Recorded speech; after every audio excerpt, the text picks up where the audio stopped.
Hello guys, this is Play It Smart with a Division video today. I know that I haven't been making videos very often since I started the channel and creating content and such. I apologize for this. World of Warcraft Legion has just launched and I am part of a mythic guild, and we're working on some progression stuff and trying to get geared and the usual World of Warcraft rush. Now it's all over, I thought that I would make a quick video today on the new changes coming in 1.4. The background footage that you see here is a back-to-back manhunt I had in the Dark Zone about a month ago when I uploaded my first video. So we're going to start with some of the first things they announced with 1.4, which is the world tier system. So before I go into the nitty-gritty of the world tier system, I'm going to talk about what it's trying to address. So what it's trying to address is the time to kill and the time to be killed. So basically right now, the time to kill is ridiculous. It has gone up very much. On the stream, they used a baseline of level 12. And compared it to the level 30 experience right now, and the graph is just ridiculous. I'll throw it up on the video right now, and also throw up one where it is just the optimization gap, so the gap between an optimized level 30 player and a not optimized level 30 player, so you guys can see that as well. So that was the one big issue that they were trying to address with this change, is the time to kill. And the next thing they were trying to address is the scaling of different difficulties of actual, like, the missions themselves and the incursions, and how some things would scale and had difficulty options while some remained flat and constant no matter what your gear score was. And the final thing they were trying to fix was the rewards. This was like, if you go into hard and you get the best gear you can get from hard, you still might not be prepared for challenging depending on how you optimize. So they want the rewards you get from missions to matter, no matter what they are. Well, at least they want it to mostly matter a lot more than it does now. So basically what they did is they created these things called world tiers. So you hit level 30, you'll get a notification saying, hey, join world tier 1. So you select world tier 1, and the enemies will be level 30, and the gear that drops will be 163, and you will stay in tier 1 up until you hit around 163, it seems. There may be some sort of margin of error, so you don't have to be perfected, but you'll be pretty much the best gear you can get from that tier. Tier 2 will scale up to 182, will drop 182 gear, and the margin error will be around 182. Tier 3, 204, and Tier 3, 204, and Tier 4 with 229. And basically it progresses in a linear fashion with enemy level as well. So tier 1 will be level 30, 2 will be 31, 3 will be 32, and 4 will be 33 enemies. There are no more 34 and 35 enemies, so that's a good change in itself, I believe. And also, now you might be wondering, oh, well, what's the point in setting difficulties of the missions? Are they just going to remove the difficulty option? They are not. They're actually going to be changing the difficulty to increase the amount of gear you get. So, for example, normally you would get 1 piece, hard 2, challenging 4, heroic 6 would be some of the numbers I've been seeing. I haven't heard it from Massive's mouth, but it's been what I've been seeing. And normal will be mostly your red bar normal enemies, and hard will be your veterans with a couple elites, and your challenging will be all elites, and it will be varying sizes, and it will switch up what they do and where they are. So that is basically all there is about the world tier system. And just recently, actually, they put out a special report on the character balance, and this is a lot longer, and I'm still going to go into this. So basically, they wanted to fix a lot of the things about gear, weapons, armor, skills, signature skill imbalance, things like that. They want to overall decrease the gap between the best, most optimized playstyle versus the, not so great optimized playstyle, because they want the playstyle to be your playstyle. They don't want it to be the best playstyle, so that's why you play it. So the first thing they looked for is stats. So you could have one stat super high and kind of specialize into that, but you would have none of any other stat, or very little of any other stat. So what they are doing now is that all pieces of gear will act like a holster to a lesser degree, where they will have all three stats. One stat will just be rolled significantly higher than all the other ones. So I'll throw up an example of that, the example they gave up on the video now. And also, this also shows some of the new stats, like as skill power is extremely high now to match kind of the numbers that we're seeing in the other stats and things like that. So they talked about this when they talked about the world tier system, that they were going to change the way gear set items are gear scored.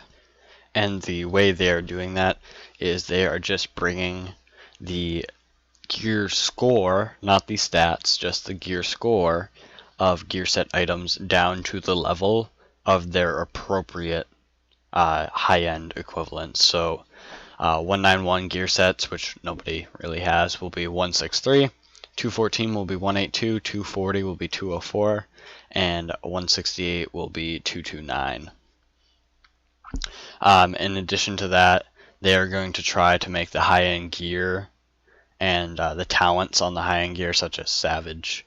Well, they're probably actually not going to change these ones, but these are the ones that are the most popular right now, like Savage, Vigorous, Reckless, things like that.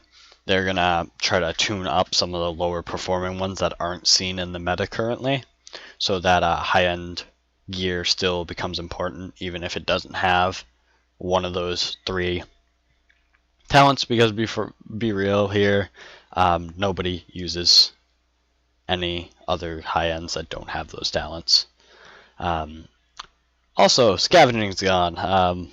I predicted this for a very long time. No one really believed me, but scavenging is just going to be removed. They said that they've tried to fix it for so long and they haven't found a real way to fix it without causing more problems, so they're just flat out removing it. So onto weapons. So weapons, the mods, they're going to have one bonus now, one guaranteed bonus, instead of the one guaranteed and the one random. They're going to be one guaranteed bonus now, because they feel like some of the weapon mods were giving too much of like an impact. They want the choice to be meaningful, whether you want damaging or handling or ease to use, things like that. Also, another big change that I also predicted for a long time is that they are going to be combining all the types of stability and accuracy into one type, which will be named stability and accuracy. I'm very glad they're doing this. Initial bullet stability was basically worthless. Hipfire actually was only good if you were PvPing, maybe using Deadeye set. Wasn't really much of a meaningful choice to what kind of stability and accuracy you had. So they're just making it not a choice, which is good, in my opinion. One change I forgot to mention about the gear is that performance gear mods will now they will now give one skill bonus. It's kind of part of the skills, but we'll talk about it with the gear. It will give one bonus to a skill, and that is it. And they did this kind of because they felt like performance gear mods were kind of worthless. In addition to this, they're going to be adding they worded it weird, but I am guessing that they're adding performance only, like performance specific gear mod slots to your backpack and to your knee pads. I think they said 2 to your backpack, 1 to your knee pad, I believe, but I know there's 3 you're getting. Maybe it's 1 to your chest or something, but you will have 3 performance only gear mods slots, so you will put performance mods in there.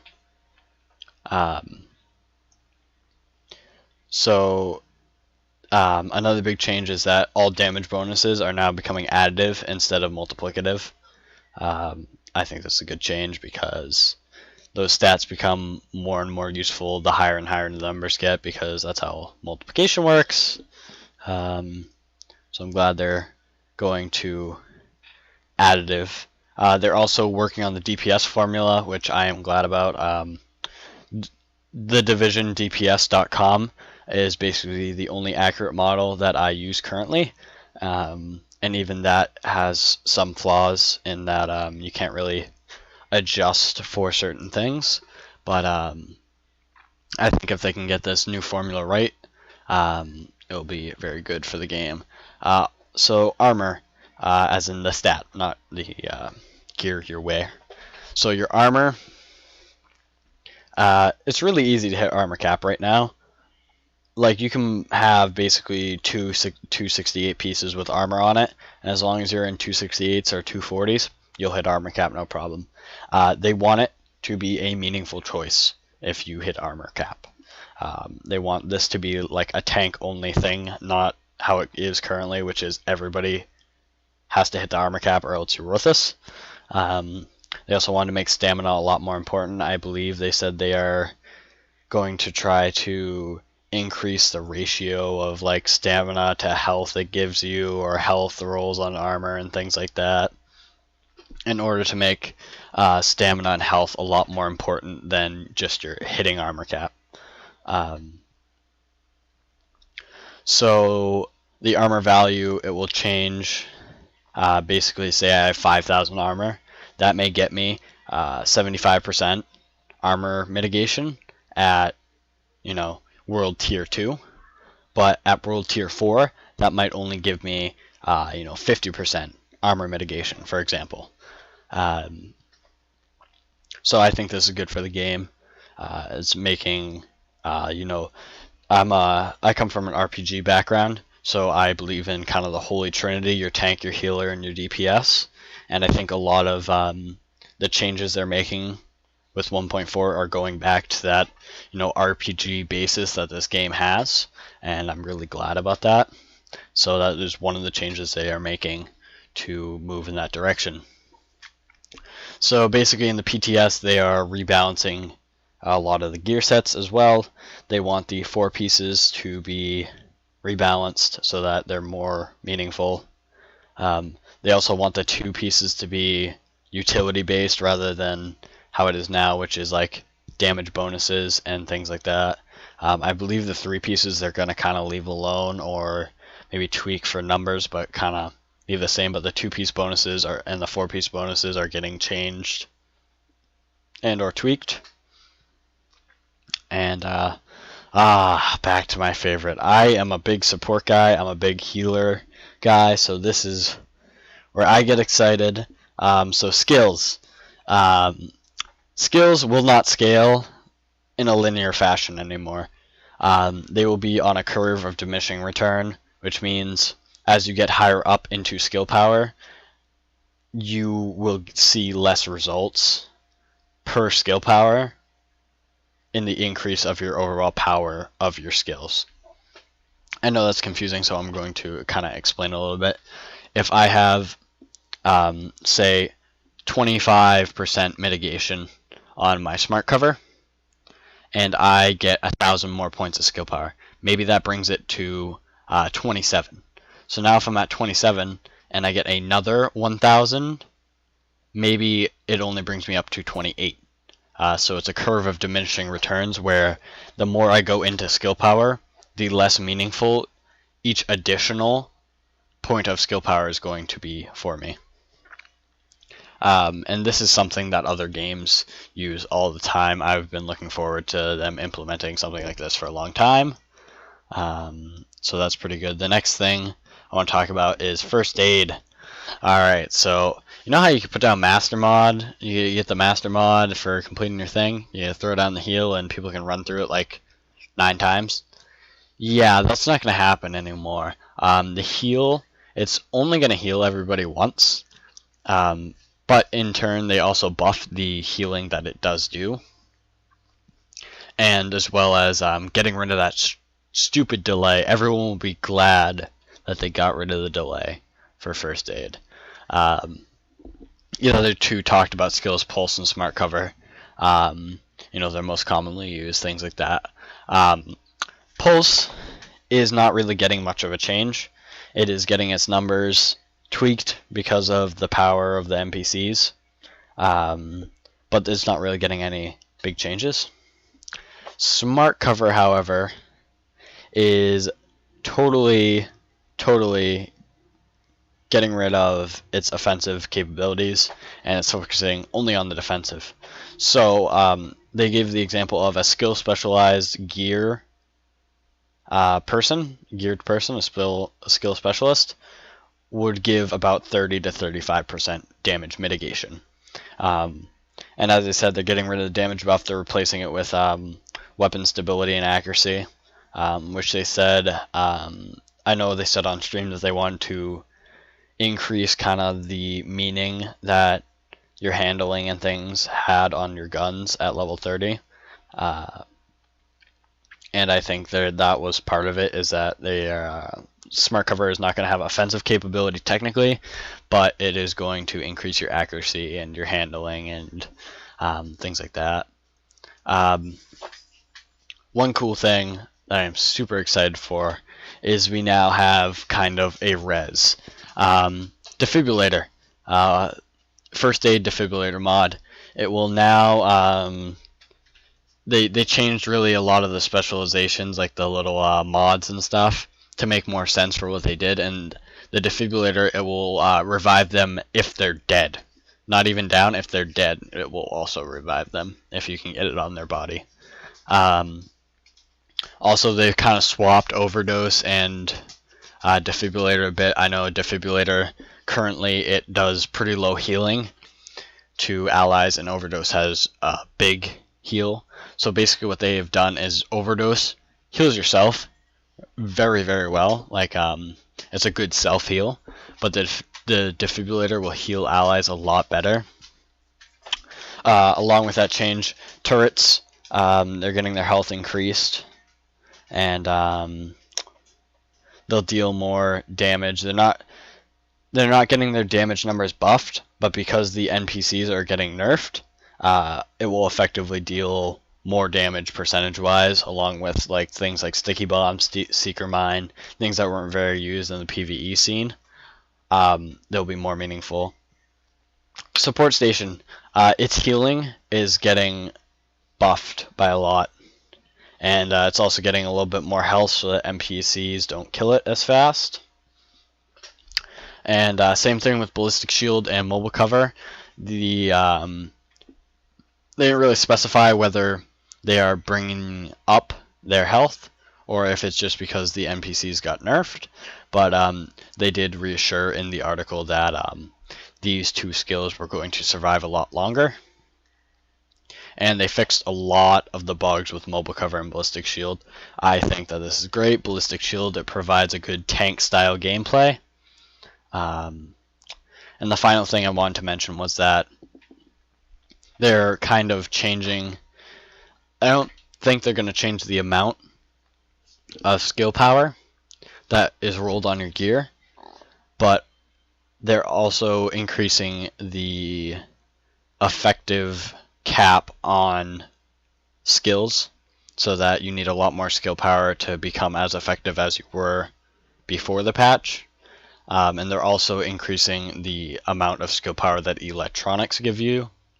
So basically, I think what they're trying to do here is that they're trying to basically make it so that electronics is a lot more important than just rolling. Because there's people with like 30k skill power with their backpack and mask rolled as skill power that can have as much skill power as someone who doesn't have that but has like 2 pieces of gear dedicated to skill power.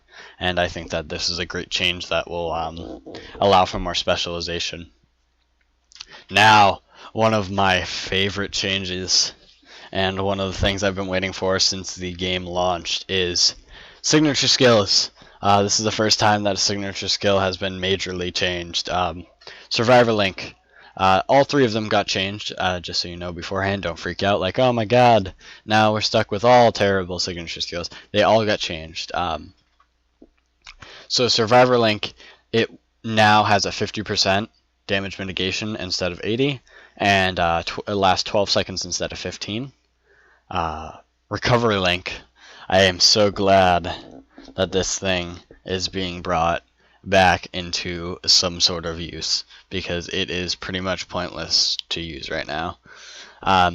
So one thing they were talking about is if you're a solo player, if you are by yourself, Recovery Link, they're testing it out.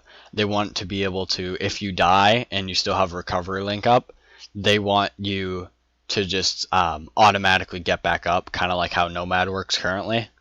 But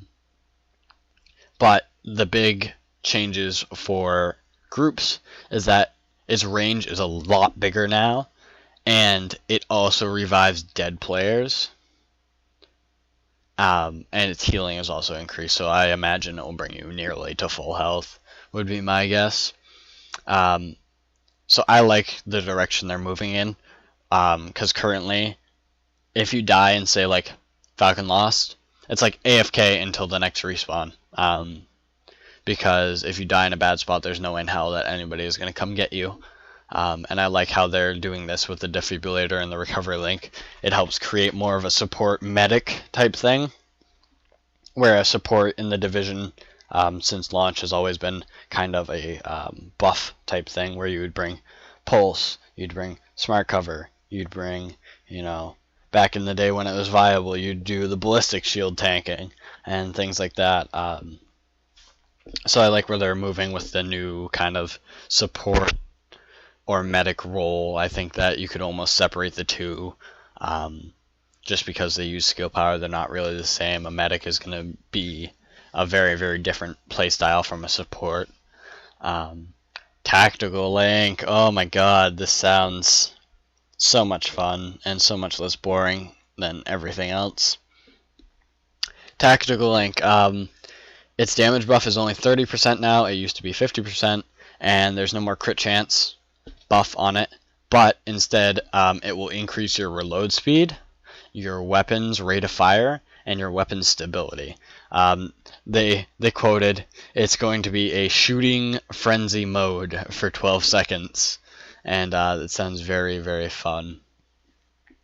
Alright, so this is the one thing I am concerned about. Consumable changes. So basically your incendiary and your explosive bullets, instead of working how they work now, where you either light the target on fire or you make them kind of stumble a little bit, it deals some of your bullet damage as like a fire or a blast damage as an explosive damage, which is an exotic damage reduction, like an exotic damage resilience. The one thing I'm concerned with is I don't want this to make my bullet damage go through armor and exotic damage resilience, which would suck. I want it to kind of only go through their exotic damage resilience, which I would prefer a lot more. I think it would make it meaningful, but not the stun lock games it is now. This is for PvP mostly. I guess it could apply to PvE because explosive bullets were very, very valuable. I think that they're going to change the reclaimer set significantly, considering that they said it will not be in the PTS because they're adjusting the 4-set bonus. And I'm not sure how it's going to turn out for reclaimer. I have a reclaimer build currently. If you watched my previous video, you'd know that. But so it's interesting. I don't know how it's going to turn out. Yeah, so that's all I got. This video kind of got a little bit longer than I thought it was, so sorry I had to throw up some Siege gameplay from last night, but Siege is a great game. So that's all the changes that we know about so far in 1.4. This is not including minor changes such as buyback button, things like that that they've talked about already. These are kind of minor things that are going to be surprises, I think, that are not so meaningful, aren't game changing, but they kind of affect the user experience a lot. Yeah, so that's it, guys. That's all I have for today. Like, comment, subscribe, and remember to play it smart.